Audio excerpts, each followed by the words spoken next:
Hi, Steve here in my workshop in Bellevue. Today I thought I'd show you my process for making table inserts for my table saw.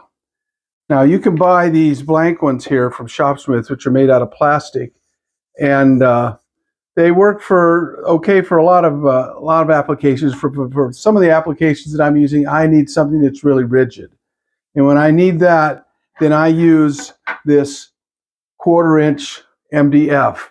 Now, this you cannot find. You're not going to find this at your big box stores like Lowe's or Menards or even Home Depot. You're going to have to go to a hardwood supplier because these come in sheets that are 97 inches by 49 inches. So you have to buy full sheets of these and then cut them up. The nice thing on these is they are exactly a 1/4 inch thick, and they fit perfectly down in the space in your table saw, so they'll be perfectly level with the table surface itself. You can't get any other material that's going to get it as perfect as this. And when I need really good support, this is what I use. So I've already over here made close to a dozen of them already, and I'm doing the last 3 here. And the way I do that is, now I happen to have the Shopsmith overarm router system I'm doing it on. You can just as well do this on your Shopsmith put in vertical position for doing overhead routing. You could do it just as well on there, but since I have this, I use it, and it works very nicely. So the process on your Shopsmith would be no different than what I'm going to show you here. So you see what I've done is this is my pattern piece here. And what I've done is, actually, let me look here. No, I'm sorry. This is my pattern piece. This is my pattern piece here, which I got off of here. So I took this and I made an exact duplicate of that shape out of 3/4 inch MDF. And this keeps being used over and over as the template that I'm going to use for doing the others. And then these here, these are actually three pieces of 1/4 inch MDF that I've screwed onto here. And on this screw location is exactly this location on here. So this was moved over. And so what I've done here is on the pattern piece itself, I do an 1/8 inch hole because that's actually, I just realized, I'm sorry, on the pattern piece here we go. This is the pattern piece. The pattern piece, this is an 1/8 inch diameter hole, okay, because I'm using number 8 screws in there. And so that's what I need to do to thread it in there. And then up here on the top, these pieces here, the hole on there that's drilled in there is the exact same as the body of my screw, which happens, I think it's like the number 19. If you have M number drills, I think it's like 11/64 if you're going to do it that way. So in any case, these are already screwed on here. I've already done 2 of the sides. I've done those 2 sides. I'm going to do the last 2 sides here and have you watch me do this. When I start, I will mute the sound so you don't have to be listening to the motor sound. So let me go ahead and mute this, and then we'll get started, and you can watch me do this.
Okay, so now all we have to do here is unscrew it.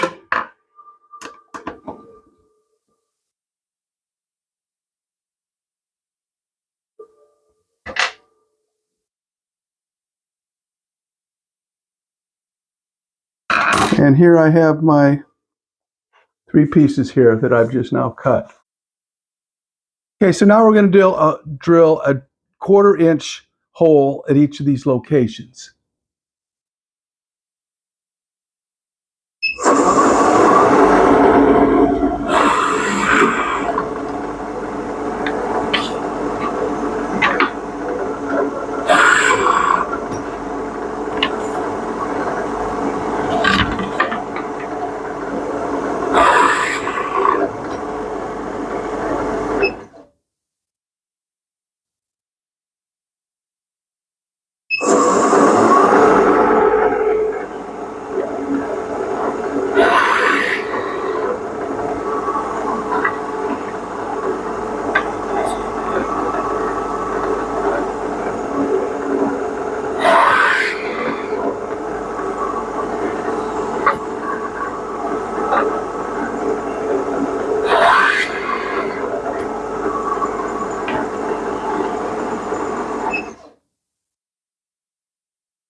Okay, so now that we've got our 1/4 inch hole done in each end for the screw, we just have to do the countersink. The perfect thing for this is this is an adjustable countersink. So I can adjust the depth of it by this stop here.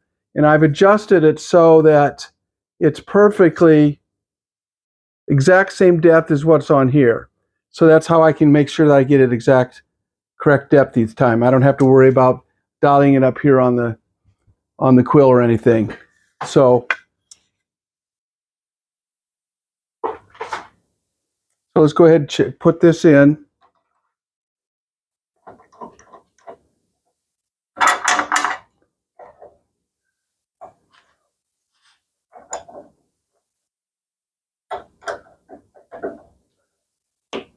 Okay. And there is a setting on if you're doing the Power Pro, for countersinks. So when you go to set it up for, it says countersink. So I'll set it for countersink, and that'll set it for 1500 RPM for softwood.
Okay, so there we are. That is perfectly flush. Screws are perfectly countersunk. Now, as I said, I like to use these ones if I'm using them with the stacked dado or on the molder. These work perfectly for that purpose. So hopefully this helps you. You can go out and make some of your own.